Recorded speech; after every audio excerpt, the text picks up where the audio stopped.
మీరు ఎప్పుడైనా పెళ్లి కొడుకు పెళ్లి కూతురు లేకుండా పెళ్లి రిసెప్షన్ జరగడం చూసారా? నేను చూశానమ్మా, ఇందాకే వచ్చేటప్పుడు దారిలో ఒక వీడియోలో కనిపించింది. అయితే మూసుకుని ఇను. వాళ్ళిద్దరూ లేకుండా రిసెప్షన్ చేయడానికి ఎంత ఇబ్బంది నడిపారా కదా. అయినా ఇన్ని రోజుల నుంచి ప్రాబ్లమ్స్ ఉంటే ఆ ఇండిగో కంపెనీ వాళ్ళు గోలు గిలుకుంటూ కూర్చున్నారా? పోనీ ఆ జంట బస్సులోనో రైల్లోనో వెళ్ళడానికి కూడా వీలు లేకుండా పోయిందండి. మీరే చూసండి పాపం వాళ్ళు ఎంత ఇబ్బంది పడ్డారో.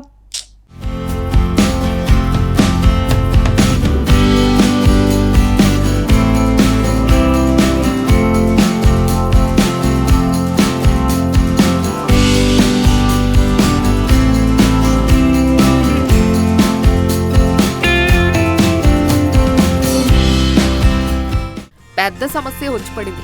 చాలా ఇబ్బందులు ఎదురవుతున్నాయి. పెళ్లైపోయిన తర్వాత రిసెప్షన్ ఏర్పాటు చేస్తే చివరకు పెళ్లి కొడుకు పెళ్లి కూతురు లేకుండానే ఆ కార్యక్రమాన్ని ముగించాల్సి వచ్చింది. ఇది కదా విచిత్రం. అంటే ఎవరి కోసమైతే రిసెప్షన్ ఏర్పాటు చేశారో వారే లేకుండా జరగటానికి చాలా పెద్ద కారణమే ఉంది. ఇండిగో విమానాల రాకపోకలు నిలిచిపోవడంతో ఈ సిచ్యువేషన్ ఎదురైంది. చివరికి వధూవరులు లైవ్ స్క్రీన్ పై వచ్చిన బంధుమిత్రుల్ని పలకరించారు. ఈ వీడియో నెట్టింటా హల్చల్ చేస్తోంది. దేశంలోనే అతిపెద్ద విమానయాన సంస్థ ఇండిగో సంక్షోభంలో చిక్కుకుంది. సిబ్బంది కొరతతో సతమతమవుతున్న ఇండిగో తీరుపై ప్రయాణికులు ఫుల్ ఫైర్ అవుతున్నారు. దేశవ్యాప్తంగా వందల సంఖ్యలో ఇండిగో విమాన సర్వీసులు రద్దయ్యాయి. కొన్ని విమానాలు బాగా లేటుగా నడుస్తున్నాయి. ఢిల్లీ, ముంబై, హైదరాబాద్, బెంగళూరు, గోవా, అహ్మదాబాద్లో సర్వీసులు రద్దయ్యాయి. సాంకేతిక లోపం, సిబ్బంది కొరతతో విమాన సేవల్లో సమస్యలు మొదలయ్యాయి. ఈ ఎఫెక్ట్ పెళ్లిళ్లు, శుభకార్యాలపై కూడా పడుతోంది. ఓ చోట కొత్త జంట వాళ్ళ రిసెప్షన్ కి వాళ్లే వెళ్లలేకపోతే మరో చోట పెళ్లి కొడుకు ఎయిర్పోర్ట్ లో ఇరుక్కుపోయాడు. అబ్బాయిది ఒడిశా రాజధాని భువనేశ్వర్, అమ్మాయిది కర్ణాటకలోని హుబ్లీ. ఇద్దరూ సాఫ్ట్వేర్ ఇంజనీర్లు. వారి పెళ్లి గత నెల 23న భువనేశ్వర్ లో జరిగింది. ఇప్పుడు హుబ్లీలో రిసెప్షన్ ఏర్పాటు చేశారు. అక్కడికి వెళ్లాలి. ముందుగానే విమాన టికెట్లు బుక్ చేసేసుకున్నారు. కానీ ఇండిగో విమానాలు క్యాన్సిల్ అవడంతో వాళ్ళ రిసెప్షన్ కి వాళ్లే వెళ్లలేకపోయారు.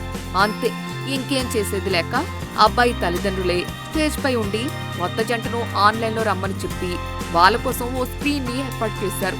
మొత్తానికి ఏదో రిసెప్షన్ పూర్తి చేసి మామా అనిపించేశారు. మరో ఘటనలో ఫ్లైట్ రాకపోవడంతో బెంగళూరు ఎయిర్పోర్ట్ లో పెళ్లి కొడుకు తిప్పలు పడ్డాడు.